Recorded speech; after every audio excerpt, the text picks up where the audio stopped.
Commander Kest stood at the viewscreen of the Valorian research vessel, watching the black expanse of space stretch endlessly before him. His thin, pale fingers gripped the edge of the command console as his science officer, Vera, called out readings from her station. The Valorians were a fragile species. Their bones were hollow like birds, their skin thin and sensitive to radiation, and their lungs required a very specific air mixture to function. For this reason, they had always relied on technology and intelligence rather than physical strength. "Commander, we have something," Vera said, her voice carrying the excited pitch of scientific discovery. "My sensors are picking up a large metallic structure at bearing 270 Mark V. It is definitely artificial, and it appears to be a spacecraft." Kest leaned forward. "How old is it, Vera? And what is its origin?" Vera's eyes widened. Her eyes were large and reflective, adapted to see in the dim light of their homeworld. She studied her data carefully before answering. "The metal composition is not Valorian. Not Thrilian either. Commander, I am detecting traces of a very old and very advanced drive system. The metallurgy suggests this ship is at least 300 years old, but the wear patterns are inconsistent with that timeline. The damage is fresh, very fresh. Fresh." Kest's curiosity was now fully engaged. "You mean someone was using this ship recently?" "Yes, Commander. Very recently. Within the last 100 years, at minimum." Vera looked up from her station. "But there is something else. The radiation signature coming from the ship's reactor is failing. It suggests the ship has been dormant for decades, perhaps longer." Kest made a decision. "Bring the ship about. Prepare a boarding team. I want answers about where this vessel came from and why it is out here in empty space." The approach was cautious. The Valorian ship moved slowly toward the derelict, its powerful sensors scanning every inch of the abandoned vessel. The structure was massive, at least 5 kilometers long, with thick plating and weapons ports that had been silent for far too long. As they drew closer, Kest could make out the design details. The hull was scarred and dented from countless impacts. One entire section near the stern showed evidence of a massive explosion. The metal twisted and blown outward in a way that suggested violence. The boarding team assembled in the airlock. 8 Valorians in environmental suits, all trained in hazard response and ancient ship exploration. Kest watched them through the security monitor as they prepared their equipment. One team member, a tall Valorian named Press, carried a portable scanner. Another, a younger scientist called Meyer, held cutting tools in case they needed to force their way through sealed doors. The airlock cycled. The team crossed the bridge between the two ships, moving carefully across the metal connector that linked them to the derelict. The radio crackled with their updates as they entered the abandoned vessel. "We are through the outer airlock," Press reported. "The pressure inside is holding. There is atmosphere here, though it is thin and cold. Our suits will protect us. We are moving into the main corridor now." Kest listened intently from the command deck. Vera stood beside him, her attention fixed on the data being transmitted from the team's scanners. "Commander," Meyer's voice came through next. "You need to see this. There are items floating in the corridor. Personal belongings. I see what appears to be clothing, but it is not Valorian design. It is not Thrilian either." Kest felt a chill run down his spine. The implications were becoming clear. This was not just an old ship. This was a ship that had been occupied by someone else. Someone they did not know. "Continue the exploration," Kest commanded. "Be cautious. We do not know who built this ship or what might still be active inside." The team moved deeper into the vessel. They passed through residential quarters where sleeping platforms were arranged in neat rows. On the walls, there were markings and writing in a language none of the Valorians recognized. The symbols were strange, flowing and angular at the same time. In one compartment, They discovered nutrition containers with labels printed in standard trade language, but the writing below was in that same unknown script. Meyer opened one of the containers carefully. "Commander, there is food here. It appears to be some kind of preserved grain product. The packaging suggests it was designed for species with different dietary requirements than ours. The protein content is very high, and there are complex carbohydrates that would be difficult for a Valorian metabolism to process. Can you determine the species?" Kest asked. "Not yet, Commander. But whoever they were, they had very efficient nutritional requirements. This food could sustain someone through months of travel." Press moved to a central control room, his scanner sweeping across the walls of buttons and screens. Most of the equipment was dark and inactive, but something caught his attention. A single display panel still glowed with a faint blue light. "Commander, I am at the main control station. There is power here. Not much, but something is still functioning. I am attempting to access the database." Kest held his breath. This was the moment of truth. Whatever data this ship contained would answer all their questions. Meyer joined Press at the console, working together to navigate the alien interface. After several minutes of careful exploration, the screens began to light up. Text appeared, first in that unknown language. Then the system seemed to recognize standard trade language and began translating. "Commander," Press said slowly, "you are not going to believe this. The ship's registry shows this vessel was captured and repurposed. Originally, it was a Threlian military cruiser. But the recent logs all reference a species called humans. They took the ship from the Threlians, and they have been using it for decades." Vera made a sharp sound of surprise. "Humans? That small species from the inner colonies. The ones who live on soft worlds?" But Kest knew better. He had read reports. The humans lived on a world called Earth, classified as a Class 15 Deathworld. Class 15 was reserved for planets with the most extreme environmental conditions known. Humans should not have been capable of operating advanced spacecraft, let alone stealing military vessels from the Threlians. "Keep reading those logs," Kest ordered. "I want to know everything about who these humans are and what they have done." As the hours passed, the Valorian team uncovered more and more evidence. Medical records showing humans had served on this ship. Navigation logs detailing their movements through space. Communication transcripts showing humans and Threlians working together. It was impossible. It made no sense. Yet the evidence was overwhelming. Kest returned to his command deck and stared at the derelict ship floating in the darkness of space. His people had believed they understood the galaxy. They believed they knew which species were advanced, which were primitive, and which could be trusted. But now, floating before them, was a vessel that seemed to contain answers to questions the Valorians had not yet thought to ask. "Vera," he said quietly, "send a full report to our colonial stations. Tell them, we have found something that will change everything they believe about who they share this galaxy with."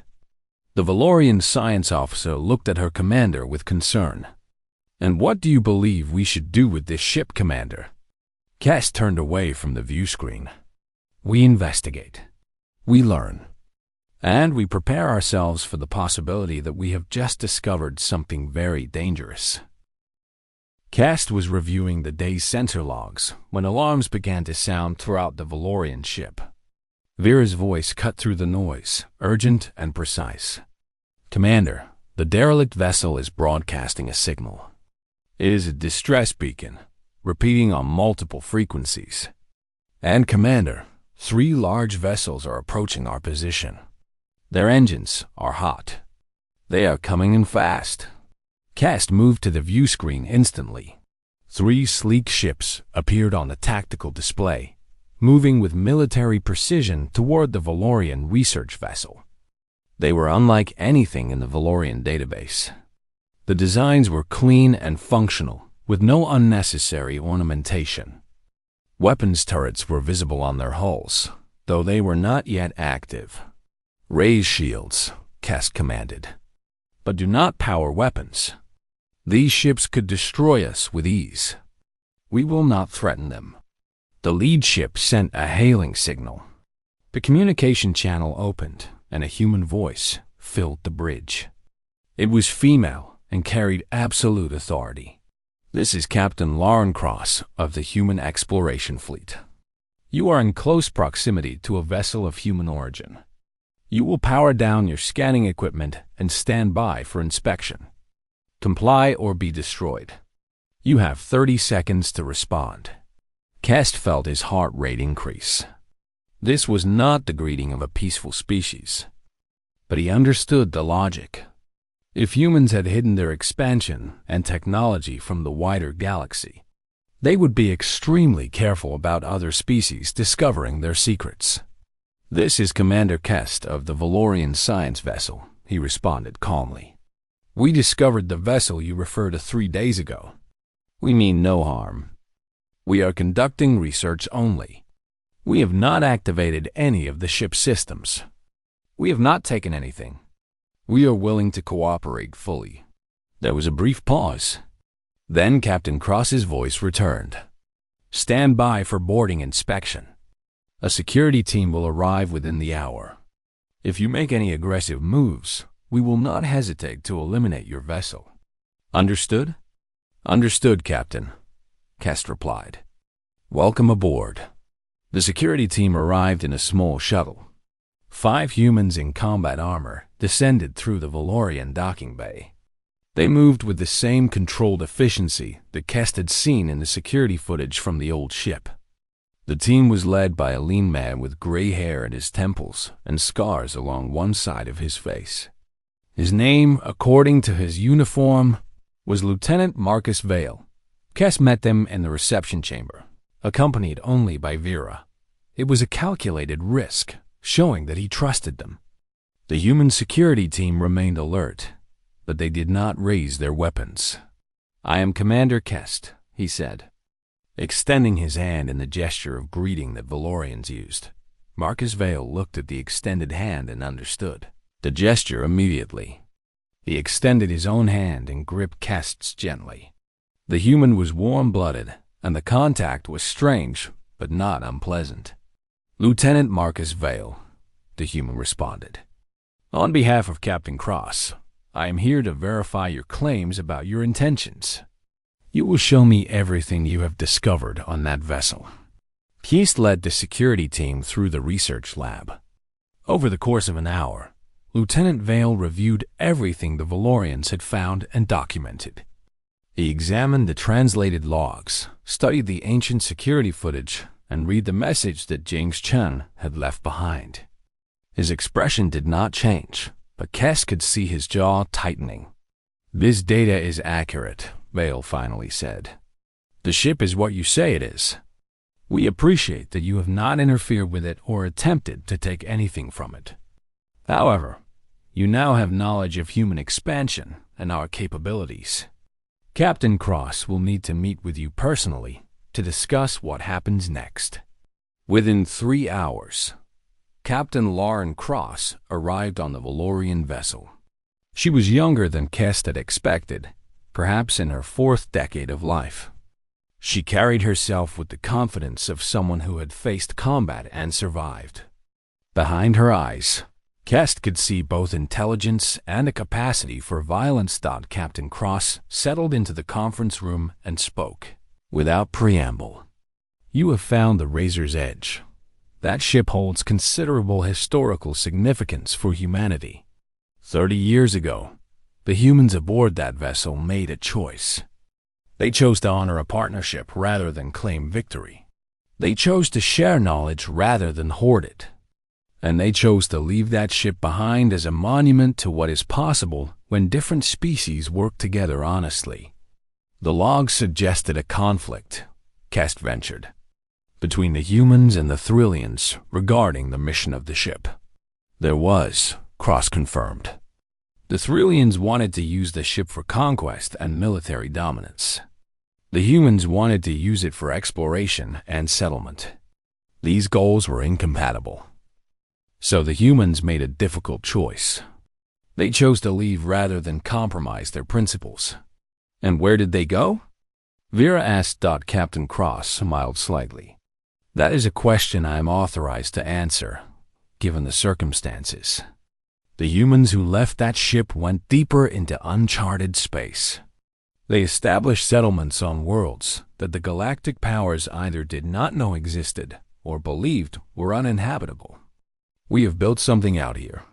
Commander Kest, we have built something that would not have been possible under the rules and limitations of the known galaxy. You speak as though there are many humans in this region of space. Kest observed. There are, Cross said simply. Thousands. Spread across multiple worlds and outposts. All of it built through human determination, human ingenuity, and human willingness to face hardship. But I should tell you something important. We are not the threat you might assume. Yes, we are armed. Yes, we have proven we can defeat superior forces through strategy and courage. But we do not seek conquest. We do not seek dominance. We seek only the right to exist and build according to our own values. Kest leaned back in his chair. This was the moment that would define the future relationship between their peoples. Captain Cross, I believe the discovery of this ship and the truth about human expansion is significant enough to warrant a broader conversation. I would like to propose that I bring you to meet with the leadership of the Valorian government. We need to understand who you are and what your intentions are toward other species. Captain Cross considered this. And if your government decides we are a threat, then we will face that challenge honestly, Kest replied. But I believe that hiding what we have learned will only create suspicion and fear. Better to address this openly. Captain Cross extended her hand to Kest in the human gesture of agreement. Then we have a deal, Commander. I will take this proposal to Admiral Hayes, who oversees human interests in this sector. I believe he will want to meet with you as well. The Valorian research vessel's computer laboratory had never been so busy. Over the next 3 days, Kest's team worked constantly to decrypt and translate the human ship's database. The encryption was sophisticated, suggesting a species with advanced mathematical understanding. But the Valorians were patient and methodical, and eventually, the secrets began to reveal themselves. Vera sat at her workstation, her eyes scanning through the translated files. What she read made her forget to move for hours at a time. Press and Meyer worked beside her, cross-referencing data and building a timeline of events. When they finally had enough information to present to Commander Kest, they gathered in the conference room with grim expressions. Tell me what you have found, Kest said. Settling into his chair, Vera began the briefing. The ship was originally a Threlian military cruiser called the Razor's Edge. It was a weapons platform designed for conquest and control. 30 years ago, it was assigned to patrol a sector near human space. According to these records, the humans attacked it. The humans attacked a Threlian warship? Kest could not hide his surprise. With what? From what records we have, humans have limited military technology. That is what makes this so remarkable, Vera continued. They did not use superior technology or numbers. They used tactics, strategy, and they used a form of combat we have little data on called hand-to-hand fighting. The Threlian crew was expecting a conventional space battle. Instead, a small team of human soldiers boarded the ship through emergency access points and fought their way through the corridors. Meyer pulled up visual records on the main display. It showed security footage from the Razor's Edge, captured by cameras mounted in the ship's corridors. The footage was old and grainy, but the action was clear. A group of humans, all wearing sleek combat armor, moved through the corridors with speed and precision. They were smaller and weaker looking than the Threlians, but they moved with incredible coordination and control. When they encountered Thrillian security forces, the confrontations were brief and decisive. They knew the Thrillian psychology, Press added. The humans seemed to understand that the Thrillians would fight to maintain control and honor. But the humans also understood that once they had proven their superiority, the Thrillians would negotiate. The captain of the human forces, a man named Marcus, actually sat down with the Thrillian commander and made an offer. He said the humans did not want to destroy the Thrillians. They wanted to work with them. Cast leaned forward. And the Thrillians agreed? After initial resistance, yes, Vera said.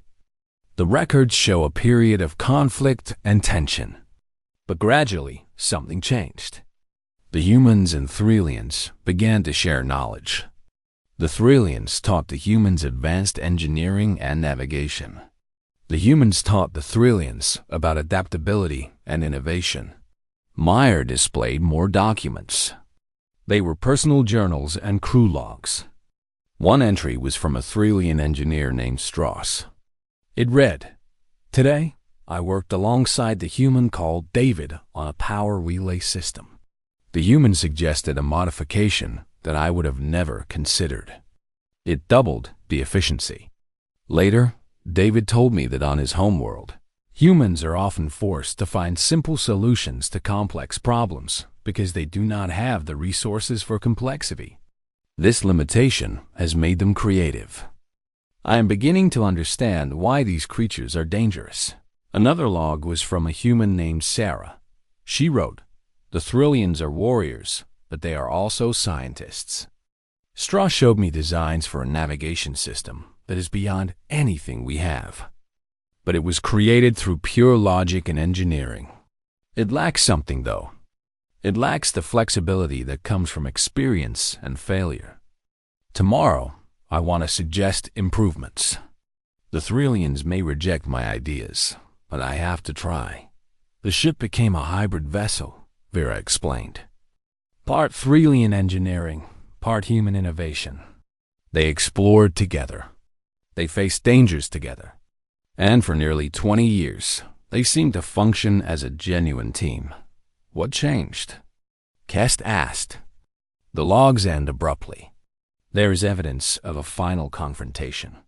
Press pulled up the last series of entries. They were dated 10 years earlier. The tone had shifted from cooperation to disagreement.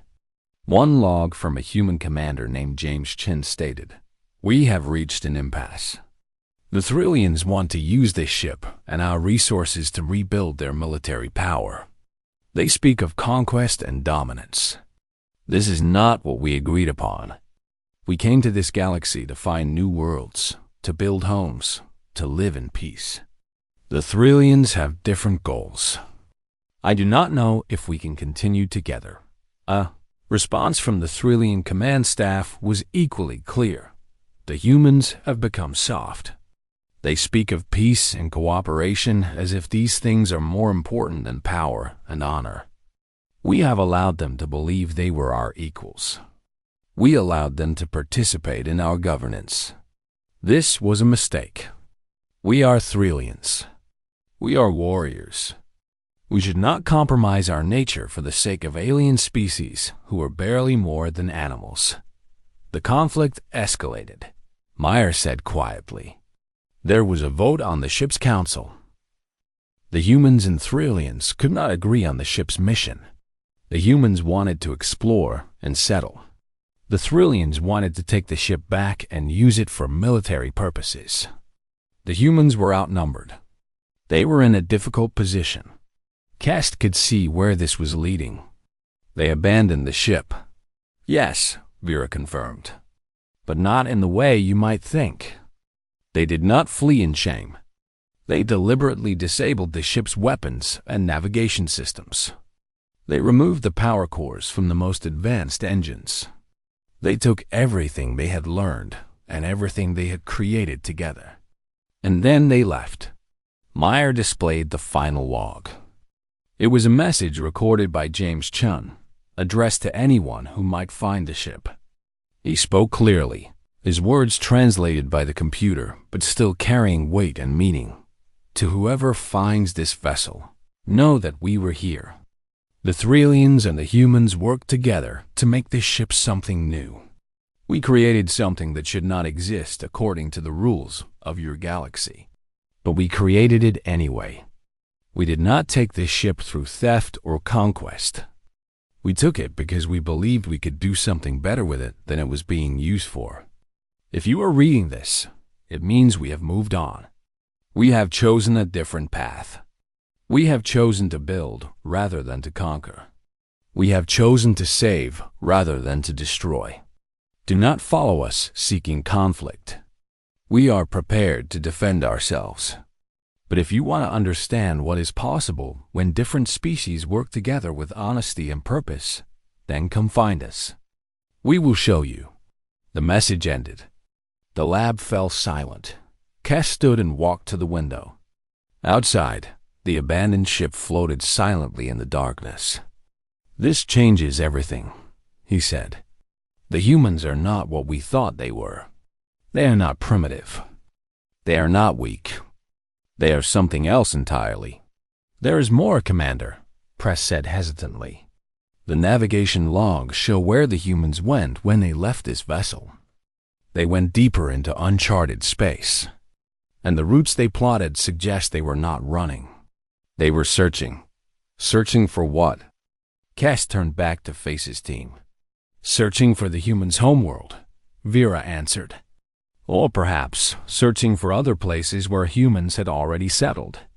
Commander, if these records are accurate, the humans did not abandon space exploration after leaving this ship. They expanded it. These logs are 10 years old. Imagine what they might have accomplished in a decade. Cass returned to his chair. He understood the implications now. Somewhere in this galaxy, beyond the known regions where the major powers operated, humans were building something. They were not building it as soldiers or conquerors.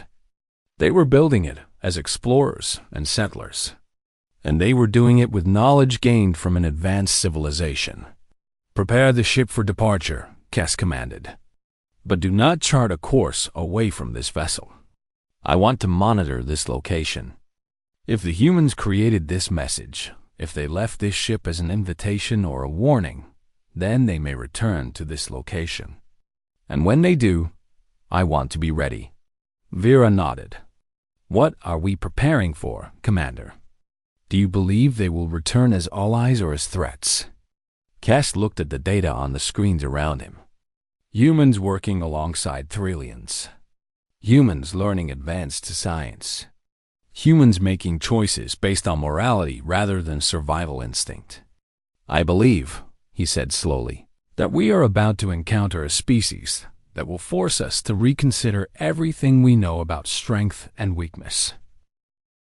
The human flagship was called the Pathfinder. It was massive, nearly as long as the old Razor's Edge, but sleeker and more advanced. Cass and his senior officers boarded in a small shuttle, escorted by human security personnel. As they moved through the corridors, Cass observed everything. The technology was impressive, but not ornate. Function was prioritized over appearance. The crew members they passed nodded respectfully to Captain Cross and observed the Valorian visitors with curiosity rather than hostility. Admiral David Hayes met them in a briefing room. He was older than Captain Cross, with hair turning white and a bearing that suggested decades of command experience.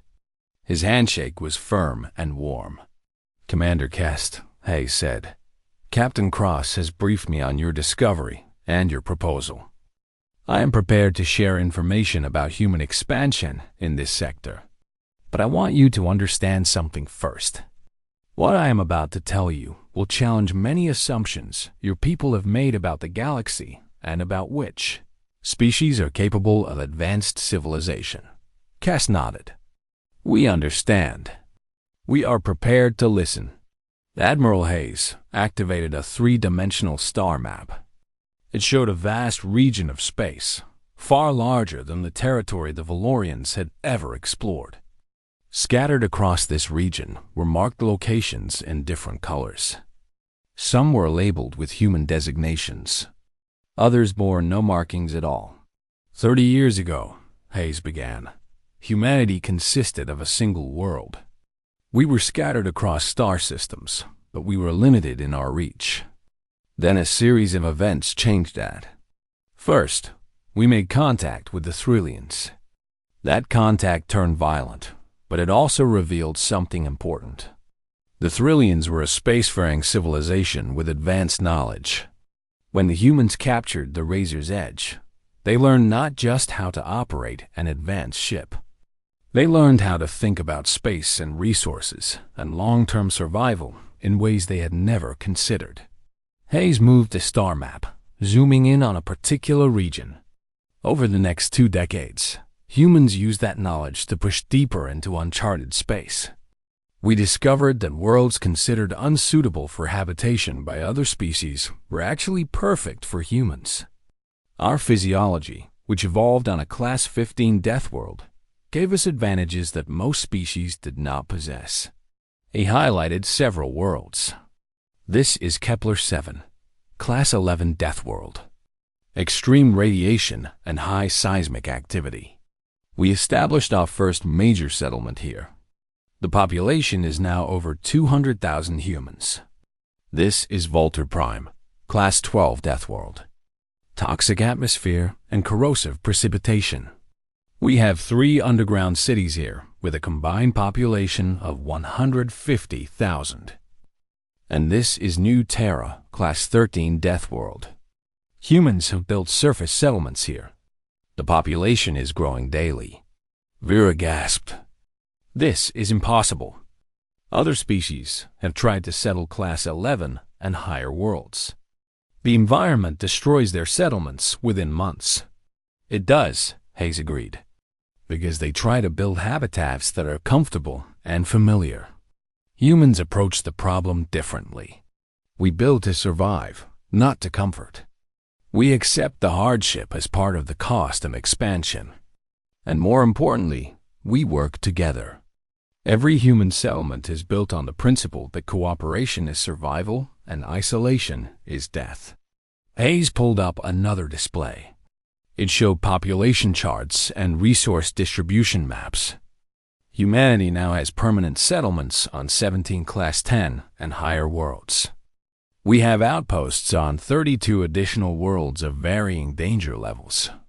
Our total human population in this sector has grown from a few million 30 years ago to over 5 billion today. We have scientists, engineers, soldiers, and explorers. We are diverse, sometimes divided in our politics, but unified in our determination to expand human presence in the galaxy. Kest studied the maps carefully. The scale was staggering. If these numbers were accurate, humanity had become a major power in the sector without the wider galactic community even noticing. Your concern, Hayes continued, is probably that humanity represents a threat. Let me show you something. He pulled up more data. It displayed records of human interactions with other species. There were graphs showing trade agreements, cultural exchanges, and joint research projects. When we encounter other species, we offer partnership, Hayes explained. We have trade agreements with the Valkyr, a merchant species. We have a scientific collaboration with the Dren, who are experts in biological genetics. We've even established communication with a few Thrillian colonies, and we maintain peaceful relations with them despite our military history. But you are armed, Kest observed. You clearly prepare for war. We do, Hayes admitted without hesitation, because we are realistic. The galaxy is not always peaceful. There are species that seek dominance. There are conflicts between civilizations. We prepare for war because we have learned that being unprepared for conflict often leads to being conquered or destroyed. But we do not seek war. We use our military strength to defend our settlements and our allies. Hayes leaned forward. What makes humans different, Commander, is not that we are stronger or smarter than other species. We are not. We are smaller and weaker than many civilizations. We live shorter lives than some species live as longer lives than others. What makes us different is that we are willing to sacrifice everything for what we believe in. We will face impossible odds. We will endure suffering and pain. We will lose wars and still return to fight again. And we will do all of this for principles like freedom, honor, and protection of the innocent. He pulled up personnel records. They showed individual human soldiers and explorers, many of them with awards and commendations. One file belonged to a human named David Chen, who had lost an arm in a battle defending a colony. Another file was for a woman named Rebecca Holmes, who had given her life protecting a group of Valka refugees from raiders. A third belonged to a man named Thomas, who had negotiated a peace agreement between two warring alien species and had been injured in the process. These humans did not die or suffer for conquest, Hayes said quietly. They did it for their community, for people they believed deserved protection. That is what drives humanity, Commander. That is why we will continue to expand, not by taking what belongs to others, but by building what belongs to us. Kest looked at Vera, then back to Admiral Hayes. Why are you telling us this? Why reveal all of this information to us? Because, Hayes replied, we believe that humanity's future depends on having allies who understand who we are. We do not want to be feared. We want to be respected. And we want to offer a choice to species like yours. You can attempt to contain human expansion through political pressure and military might. Or you can accept that we are part of this galaxy's future and work with us to build something better. The Valorian Government Assembly met in emergency session. Commander Kest stood before the council, presenting everything he had learned about humanity. The council members were skeptical at first, but as Kest showed them the data, the maps, and the personal testimonies he had gathered, their skepticism turned to concern and then to something resembling respect. These humans are too dangerous, one council member argued. They should be contained. Their expansion should be stopped before they become too powerful. But they are already too powerful, another council member pointed out. And they have demonstrated no hostility toward us. They have revealed their presence voluntarily. If they wanted to conquer or dominate, they could have done so without warning. Kest addressed the assembly directly. The humans have offered us a choice. They want an alliance. In exchange for recognition of human sovereignty and freedom to expand in their chosen territory, they are willing to provide technological assistance and military support for Valorian interests. More importantly, they are willing to share knowledge that has taken them decades to accumulate. What would we be committing to? The eldest council member asked. Commitment to mutual defense, Kest explained. Recognition of human territorial claims. And perhaps most importantly, a partnership that would place Valorians in positions of influence with a species that clearly intends to shape the future of this galaxy. The council debated for hours. Eventually, a vote was called. The decision was near unanimous. The Valorians would accept the human offer of alliance. Admiral Hayes and Captain Cross returned to the Valorian homeworld personally to sign the formal agreement. It was a simple document, not grand or elaborate, but it was clear. Humans and Valorians would work together, support each other, and build something new in the galaxy. In the signing ceremony, Admiral Hayes spoke to the assembled Valorian leadership. We are not conquerors, he said. We are builders. We do not want your resources or your territory. We want your minds, your technology, and your commitment to the principles that make civilization strong. We believe that species can be greater together than apart. This alliance is the beginning of proving that truth. Commander Kest made a broadcast across all Valorian colonies. He explained the discovery of the ancient ship, the truth about human expansion, and the alliance that had been forged. He emphasized that humanity represented not a threat, but an opportunity for the Valorians to be part of something greater.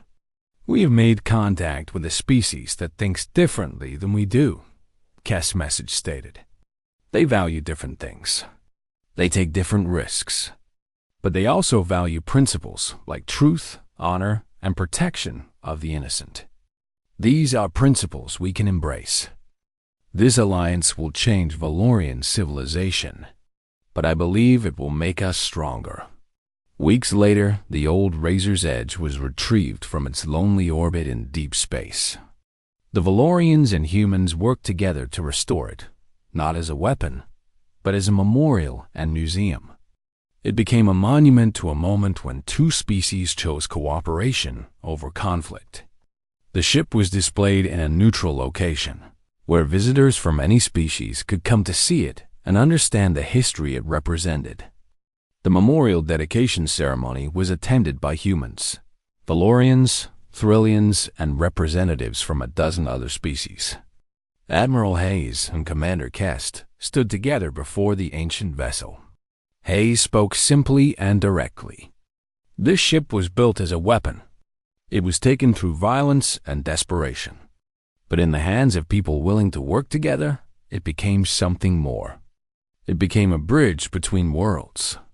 It showed that species with nothing in common except the desire to survive and build could accomplish remarkable things together. He gestured toward the humans and Valorians standing together. The future of this galaxy will be determined by which species are willing to make the same choice that this ship represents. It is the choice to work together rather than to dominate. It is the choice to share knowledge rather than hoard it.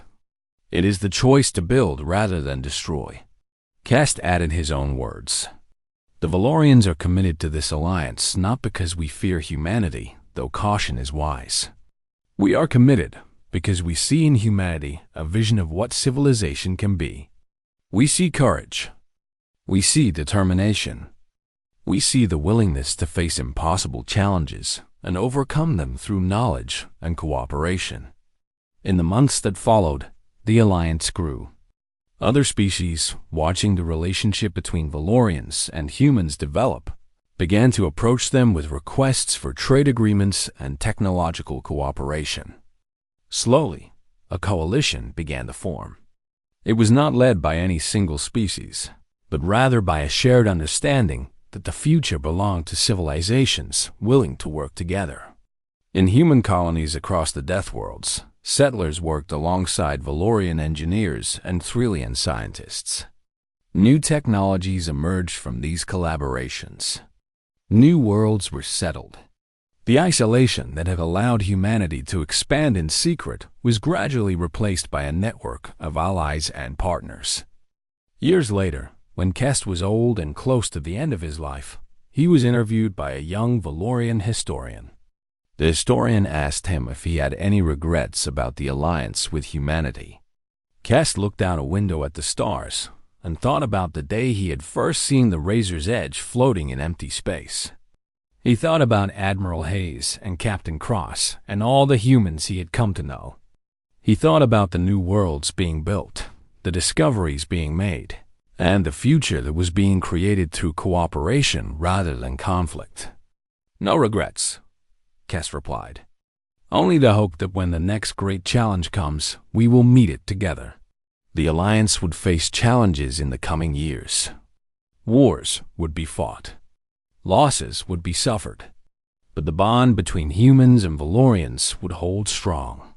Forged not in peace, but in the understanding that the future of the galaxy belonged to species, willing to stand together against the darkness, willing to sacrifice for each other, and willing to build something new where nothing existed before.